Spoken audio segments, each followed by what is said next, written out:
Hello बच्चों, आपका कल की कोचिंग सेंटर में सभी का स्वागत है। जैसा कि हम फिजिक्स के टॉपिक बाय टॉपिक डिस्कशन कर रहे हैं, आज का हमारा जो टॉपिक है वो गॉस के अनुप्रयोग पर ही आधारित है। अर्थात हम गॉस की प्रमेय का यूज करके इलेक्ट्रिक फील्ड निकाल रहे हैं। पिछली क्लास में भी हमने अनंत लंबाई के आवेशित तार के कारण गॉस की प्रमेय का प्रयोग करके इलेक्ट्रिक फील्ड निकाला था। उसी तरीके का आज का भी हमारा ऐसा ही एक टॉपिक है, जिसमें हमारे पास एक अनंत विस्तार की एक चादर है, एक प्लेट है, समतल प्लेट है। इसके निकट हम इलेक्ट्रिक फील्ड निकालेंगे। ये भी गॉस के अनुप्रयोग पर ही आधारित है। गॉस की प्रमेय का यूज ही हमें इसमें करना है। तो चलिए इस डेरिवेशन के बारे में हम जानते हैं अच्छी तरीके से कि किस तरीके से हम इसे प्रूव कर पाएंगे। तो सबसे पहले हमें अनंत विस्तार का मतलब समझना है। फिर उसके बाद एक समान आवेशित का मतलब हम जानते हैं कि जो भी चीज़ होगी उस पर आवेश होगा वो एक समान रूप से होगा, हर जगह एक समान रूप से वितरित होगा।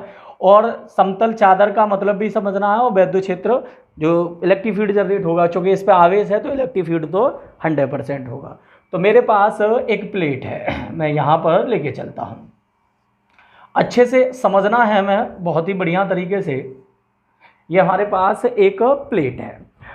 अब एक समतल प्लेट का मतलब क्या है? समतल प्लेट का मतलब ये समझ लीजिए, ये दिख रहा आपके पास, मतलब इसमें जो थिकनेस है, लंबाई है, चौड़ाई है, क्या इसमें मोटाई दिख रही है? नहीं दिख रही। तो यही एक समतल चादर बोलते हैं। समतल प्लेट इसे ही बोलेंगे जिसमें जो चौड़ाई हो बहुत नगण्य हो। देख रहे हैं आप कितनी चौड़ाई है, तो वो चौड़ाई बहुत नगण्य हो। अब एक और बात समझे, अब इस पर चौड़ाई बहुत नगण्य हो और ये एक समान रूप से क्या है? आवेशित। मतलब हमने इसे एक समान रूप से क्या कर दिया है? आवेश दे दिया। तो मान लो हमने इस पर पॉजिटिव चार्ज दिया, एक समान रूप से क्या दिया? इस पर पॉजिटिव चार्ज दिया। तो पॉजिटिव चार्ज जो है वो इसके पृष्ठ पर वितरित हो जाएगा एक समान रूप से, इस तरीके से, लाइक दिस। इस तरीके से ये एक समान रूप से वितरित हो जाएगा। ये मैं दिखा रहा हूँ आपको, इस तरीके से वितरित हो जाएगा। एक और बात हमें समझनी है, यहाँ पर अगर मैं आपसे पूछूं कि इस प्लेट के कितने पृष्ठ है, तो इस प्लेट का एक ही पृष्ठ है, क्योंकि इसमें थिकनेस नहीं है, मोटाई नहीं है। अब देखो मैं एक और बात कहूँ, देखो एक ये ले लीजिए और एक ले लीजिए, तो इसमें मोटाई है। अगर मैं इसके कितने पृष्ठ हैं तो आप कहेंगे सर इसके 2 पृष्ठ है, एक ये रहा और एक ये रहा, क्योंकि इन दोनों पृष्ठों को ये मोटाई क्या कर रही है? अलग कर रही है। लेकिन अगर मैं इसकी बात करूं तो इसका केवल एक ही पृष्ठ होगा, क्योंकि इसमें कोई मोटाई नहीं है। ये वाली बात भी समझनी है। तो समतल चादर का मतलब ये होता है। समतल चादर का मतलब जिसकी जो मोटाई है वो बहुत ही कम हो, बहुत ही कम। मैंने एग्जाम्पल दे के भी समझा। एक अलग से प्लेट ली, अगर मोटाई है तो कितने पृष्ठ हो जाएंगे? 2 पृष्ठ। तो ये आवेश है इसके केवल इसी पृष्ठ पर होगा, दोनों तरफ वो एक ही जैसा होगा, कोई दिक्कत वाली इधर और उधर। ओके, अब सबसे पहले मुझे समझना है अनंत विस्तार का मतलब। अनंत विस्तार का मतलब ये आगे भी है, इसी तरीके से ये आगे भी है। जरूरी नहीं है जो मैंने दिखाई है उतनी बड़ी है, ये आगे भी है। अनंत विस्तार का मतलब बहुत बड़ी है।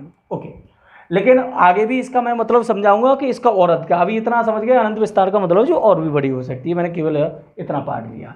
इसमें एक समान रूप से आवेश हो गया आवेश है तो यहाँ पर इलेक्ट्रिक फील्ड भी जनरेट होगा। मैंने आपको बताया कि यहाँ पर मुझे गॉस की प्रमेय का प्रयोग करना है। गॉस की प्रमेय का प्रयोग क्यों करना है? क्योंकि उससे हम जल्दी से जल्दी इलेक्ट्रिक फील्ड फाइंड कर सकते हैं, अन्यथा हमें बहुत ही जटिलता हो जाएगी, बहुत टाइम लग जाएगा। तो देखिए गॉस की प्रमेय क्या कहती है? तो गॉस की प्रमेय ये कहती है कि सबसे पहले आप एक गॉसियन पृष्ठ खींचिए, क्योंकि जब तक गॉसियन पृष्ठ नहीं होगा तब तक आप गॉस की प्रमेय कहाँ प्रयोग कर लेंगे। तो अब आप सोचें कि मैं यहाँ पर गॉसियन पृष्ठ कैसे खींचूँ।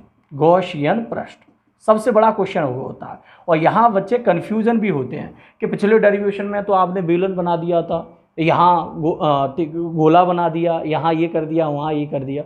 तो मैंने आपको बताया, आप खुद सोचें, आप खुद ये सोचें, देखिए फील करें, अंदर से फील लेके आए। जैसे इस पर चार्ज है, पॉजिटिव चार्ज है, तो यहाँ से जो इलेक्ट्रिक फील्ड होगा वो अवे फ्रॉम द चार्ज होगा बाहर की ओर। या ऐसे मान लो कि यहाँ से जो वैद्युत रेखाएं होंगी वो इस तरीके से निकल रही होंगी, इस तरीके से।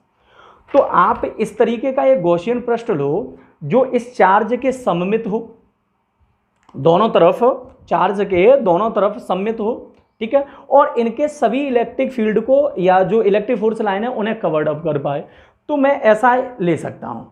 तो ऐसा क्या ले सकता हूँ? तो मैं एक विलन ले सकता हूँ। मैं मान लो कि इतने इतने क्षेत्रफल की बात कर रहा हूँ, इतने इतने क्षेत्र, तो इतने इतने क्षेत्रफल में देखो एक विलन का पार्ट मैंने इधर उधर कर लिया, एक विलन। तो देखो यहाँ से जो भी इलेक्ट्रिक फील्ड आ रहा होगा वो विलन घेर लेगा।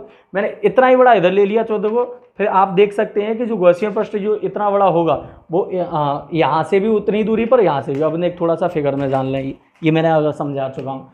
तो मैं यहाँ पर मान लिया कि इतना इतना मैं एरिया ले रहा हूँ, तो इतने एरिया से जो इलेक्ट्रिक फील्ड निकलेगा वो इधर भी होगा और इतने एरिया से इलेक्ट्रिक फील्ड ऐसा भी होगा। थोड़ा सा देखें, फील्ड लेके आए भाई, तो ये, तो इसका एरिया वैसे मैंने ए काउंट कर लिया, ए है इसका एरिया, कितना है ए, ठीक है। मैं ए एरिया में इलेक्ट्रिक फील्ड निकालना है, तो यहाँ से जो इलेक्ट्रिक फील्ड की डायरेक्शन होगी वो अवे फ्रॉम द चार्ज होगी, दूर की ओर होगी, क्योंकि पॉजिटिव चार्ज है, यहाँ से भी दूर की ओर होगी। अब मैंने दोनों तरफ क्यों लिया है, क्योंकि मैंने बताया था कि हमें एक गॉसियन पृष्ठ ऐसा लेना है जो आवेश है वो उसके सममित हो। अगर मैं यहाँ से इसकी दूरी x है तो ये भी दूरी कितनी हो जाएगी, x ही हो जाएगी भाई, r ले लीजिएगा आप, जरूरी नहीं है x, ठीक है, दोनों से। तो ये सममित भी हो गया और इसके इलेक्ट्रिक फील्ड को कवर्ड अप भी कर पा रहा।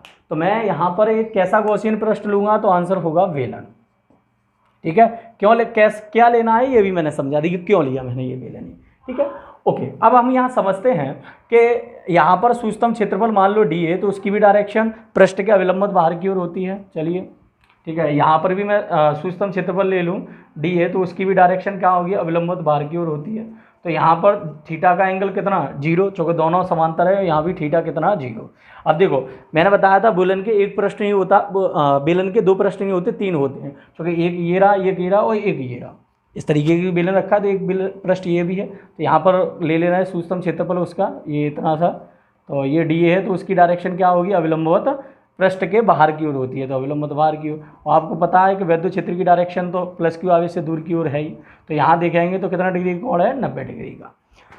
अच्छा, अब सोचें कि ये गॉसियन पृष्ठ है, हाँ है, इस गॉसियन पृष्ठ के अंदर जो आवेश आ रहा है वो कितना पार्ट आ रहा, तो आप कहेंगे सर इतना इतना पार्ट आ रहा है। मैं थोड़ा सा अलग से दिखाता हूँ, देखो इतना इतना पार्ट आ रहा है आवेश का, इससे हमें मतलब नहीं है, जो अंदर आवेश हो केवल वही लेना पड़ता है। क्योंकि गॉस क्या कहता है, जो बंद पृष्ठ के अंदर आवेश है उसी में आप एप्सिलॉन 0 से भाग दीजिएगा, तो इतना इतना आवेश है।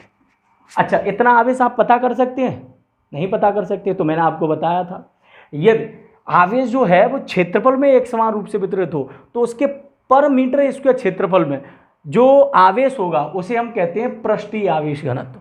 पर मीटर स्क्वायर क्षेत्रफल में जो आवेश होगा उसे पृष्ठीय आवेश घनत्व Q/A। मान लो कि इतने इतने में Q आवेश है, कितना है Q, और एरिया ये पूरा एरिया A है, तो ये भी पूरा एरिया क्या होगा, A। थोड़ा सा मैं तो ऐसे तिरछा करके दिखा दे रहा हूँ जो आपको दिखे, तो ये एरिया मैंने क्या ले लिया है, A ले लिया। तो आप दिख रहा है कि इस छोटे से एरिया में आपने अगर Q आवेश लिया है तो इस Q का मान क्या होगा, सिग्मा A। इस Q का मान क्या होगा, सिग्मा A। तो आप समझ पाए कि इतने इतने भाग का आवेश किस तरीके से निकाला, सिग्मा A। क्यों, क्योंकि उसके पर मीटर स्क्वायर मतलब 1 मीटर स्क्वायर क्षेत्रफल में जो भी आवेश होता है उसे हम कहते हैं पृष्ठीय आवेश घनत्व। पिछली वीडियो आप देख सकते हैं, आवेशों का वितरण बताया मैंने, उसमें बताया कि 1 मीटर स्क्वायर क्षेत्रफल में जो आवेश होता है उसे हम कहते हैं पृष्ठीय आवेश घनत्व सिग्मा। तो यहाँ से इतने में आवेश अगर Q है तो Q का मान क्या हो जाएगा, सिग्मा A। चूँकि परफेक्ट तो पता नहीं, तो इस तरीके से आप निकाल सकते हैं। अब आगे बढ़े। अब आपने देखा कि इतने ये गॉसियन पृष्ठ है, इस गॉसियन पृष्ठ के अंदर आवेश कितना है, Q। तो गॉस के अनुसार, किसके अनुसार, यहाँ मैं लिखूंगा गॉस के अनुसार। गॉस के अनुसार किसी गॉसियन पृष्ठ के अंदर कोई आवेश अगर Q है तो उससे कुल फ्लक्स जो गुजरेगा, जो टोटल फ्लक्स गुजरेगा, यहाँ पर मैं नेट लिख दे रहा हूँ, जो नेट फ्लक्स होगा, जो टोटल फ्लक्स होगा वो क्या होगा, Q/ε0। अगर इसके अंदर आवेश Q है तो Q/ε0। अच्छा, ये गॉस के अनुसार हो गया। आप अपने अकॉर्डिंग भी निकालो। अपने अकॉर्डिंग किस तरीके से निकालोगे, क्योंकि यहाँ पर बेलन के कितने पृष्ठ है, इस गॉसियन पृष्ठ के 3 है, 1 2 3। तो यहाँ से अगर कुल फ्लक्स निकालोगे फाई, और कुल फ्लक्स निकालोगे तो कहोगे φ1 + φ2 + φ3।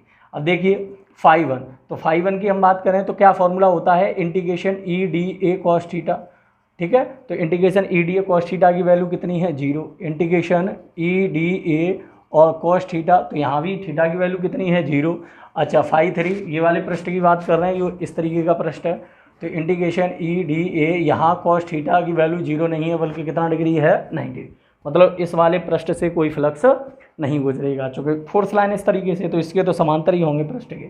ओके, तो अब आप यहाँ पर समझे कि सर φ नेट इक्वल टू, यहाँ पर जो टोटल फ्लक्स होगा वो ये तो क्या हो जाएगा 0, तो यहाँ cos 0 की वैल्यू 1 तो क्या हो जाएगा EDA और EDA, तो मैं कह सकता हूँ इंटीग्रेशन 2EDA। ओके, आप इतनी बात समझ पाए। इंटीग्रेशन यहाँ पर देखो EDA और EDA, तो इंटीग्रेशन 2EDA। अब आप देखिए कि यहाँ पर वैद्युत क्षेत्र और यहाँ पर वैद्युत क्षेत्र दोनों पर समान है, क्योंकि डिस्टेंस तो दूरी वही है। ओके, तो वैद्युत क्षेत्र समान है, तो आप वैद्युत क्षेत्र को बाहर ले लीजिएगा, मैं यहाँ दिखा देता हूँ थोड़ा सा। तो फाई नेट, नेट का मतलब संपूर्ण पृष्ठ से गुजरने वाला फ्लक्स कितना हो जाएगा 2E और इंटीग्रेशन EDA। इस इंटीग्रेशन में ये मैं चिन्ह जो लगा रहा हूँ इसका मतलब बंद पृष्ठ से गुजरने वाला फ्लक्स है, या बंद पृष्ठ से बंद पृष्ठ का एरिया। तो आप देखें ये ए क्या है, तो ये इसका एरिया है, सूक्ष्म क्षेत्रफल DA है, टोटल एरिया क्या है A है, तो आप इसकी जगह क्या रख सकते हैं A रख सकते हैं। तो phi net equal to 2EA, चूँकि इधर का भी A है और इधर का भी A है, तो कोई दिक्कत लेने की ज़रूरत नहीं है। देखो जो एरिया यही है वही एरिया। तो आपने देखा कि टोटल फ्लक्स कितना है 2EA, और यहाँ पर गॉस के अनुसार टोटल फ्लक्स कितना है Q/ε0। तो क्या आप इन दोनों को इक्वल नहीं कर सकते? बिल्कुल इक्वल कर सकते हैं। जब आप इक्वल करेंगे तो ये क्या है 2EA और ये क्या है Q/ε0। तो यहाँ से हमें क्या चाहिए इलेक्ट्रिक फील्ड, तो E इक्वल टू Q/2A और ε0। अब आप सोचिए कि सर Q का वैल्यू हमें क्या है, इतना आवेश पता है? नहीं पता, तो इसका वैल्यू हम पहले ही निकाल चुके हैं, क्या सिग्मा A। तो इसकी जगह सिग्मा A और अपॉन 2A ε0। तो यहाँ से A से एक कैंसिल आउट हो गया, तो E इक्वल टू आ गया सिग्मा अपॉन 2ε0, सिग्मा अपॉन 2ε0। यही डेरिवेशन है, यही इसका आंसर है कि अगर आपके पास एक समतल चादर है, मतलब समझा दिया समतल चादर क्या है, अनंत विस्तार का मतलब अभी समझ गए कि ये चादर है वो काफ़ी दूरी तक फैली हुई है, और आवेशित का मतलब समझा दिया, एक समान आवेशित का मतलब क्या है, तो इस चादर के निकट जो वैद्युत क्षेत्र उत्पन्न होगा वो सिग्मा अपॉन 2ε0 होगा। ये तो एक डेरिवेशन की बात हुई, बड़ी आसानी से मैंने समझा। गॉसियन पृष्ठ की कल्पना किस तरीके से करें, किस तरीके से आप क्या निकालें। एक और बात आप इस फॉर्मूले पर नज़र डालिए, E equal to sigma upon 2ε0 है। क्या यहाँ पर डिस्टेंस का कोई रोल है R का? आप कहोगे भाई कोई रोल नहीं है। अगर डिस्टेंस का कोई रोल नहीं है इसका अर्थ क्या है, सिग्मा एक कैसी राशि है कांस्टेंट, चूँकि पर मीटर स्क्वायर में आवेश तो वही रहेगा चूँकि एक समान रूप से आवेशित है। अच्छा सिग्मा वो ε0 पहले से कांस्टेंट है, उसका वैल्यू 8.85 गुणा 10⁻⁻⁻ होता है वो तो कॉस्ट। तो इसका मतलब E का मान क्या है कांस्टेंट है, किसके कारण, इस प्लेट के निकट। तो आप कह सकते हैं अगर मेरे पास एक अनंत विस्तार की प्लेट होगी, अनंत विस्तार की, तो अनंत विस्तार की प्लेट के कारण जो इलेक्ट्रिक फील्ड होगा तो उसके जो निकट सभी बिंदुओं पर क्या होगा, एक समान होगा। उससे अगर एक में भी जाएं, दो में भी जाएं, तीन में भी जाएं, तो हर बिंदु पर आपको इलेक्ट्रिक फील्ड एक समान मिलेगा। अब मैं एक और बात समझाता हूँ, अब वो थोड़ा सा और अर्थ समझाता हूँ इस अनंत विस्तार का। अनंत विस्तार का मतलब ये है, जैसे कि आप चींटी ले लीजिए, चींटी, अगर चींटी को मैं यहाँ बैठा दूँ यहाँ, तो उस चींटी की तुलना में अगर मैं इसको बोर्ड की बात करूँ तो चींटी को क्या देखेगा, ये बोर्ड वो ऐसा देखेगा जो तो बहुत लंबाई तो बहुत दूर तक जा रहा। तो इस चींटी की तुलना में बोर्ड क्या है, अनंत विस्तार का है। चींटी की तुलना में ये बोर्ड जो है वो क्या है, अनंत। उसी तरीके का मतलब यहाँ पर समझिए, मान लीजिए कि ये जो प्लेट है वो प्लेट 5 मीटर लंबी है, 5 मीटर लंबी है प्लेट। अच्छा, और मुझे इस प्लेट से 1 मिमी दूरी पर इलेक्ट्रिक फील्ड निकालना, तो 1 मिमी की तुलना में 5 मीटर क्या होगा, होगा कि नहीं होगा, अनंत विस्तार को बहुत बड़ा है। तो यही तुलना देखनी, अगर मैं ये कहूँ 5 मीटर लंबी प्लेट और 5 मीटर दूरी पर इलेक्ट्रिक फील्ड निकालिए, क्या फिर ये फार्मूला सही होगा? नहीं नहीं, ये फार्मूला नहीं होगा सही। ये केवल फार्मूला तब सही होगा जब ये डिस्टेंस इसकी तुलना में काफ़ी कम हो। यही तो बात कहना चाह रहा है अनंत विस्तार की। तो अनंत विस्तार का अर्थ यहाँ पर कुछ और है, और वैसे आप सीधा सीधा अर्थ देखो तो सीधा सीधा अर्थ भी मैंने आपको समझा दिया, लेकिन इस डेरिवेशन में अनंत विस्तार का अर्थ क्या है, इस डिस्टेंस की तुलना में प्लेट काफ़ी बड़ी है, ये है इस अनंत विस्तार का अर्थ। तभी के लिए फॉर्मूला सही होगा कि अगर प्लेट अनंत विस्तार की है, अगर डिस्टेंस छोटी छोटी सी हैं, तो उन सभी डिस्टेंस पर जो इलेक्ट्रिक फील्ड होगा वो क्या होगा, इक्वल होगा सिग्मा अपॉन 2ε0। तो ये डेरिवेशन हमने सीखा, बढ़िया तरीके से डेरिवेशन सीखा, गॉस के प्रमेय का प्रयोग किया, और आगे के डेरिवेशन को हम इसी तरीके से डिस्कशन करेंगे। आज के लिए इतना ही, ओके, थैंक यू, कल मुलाकात होती है।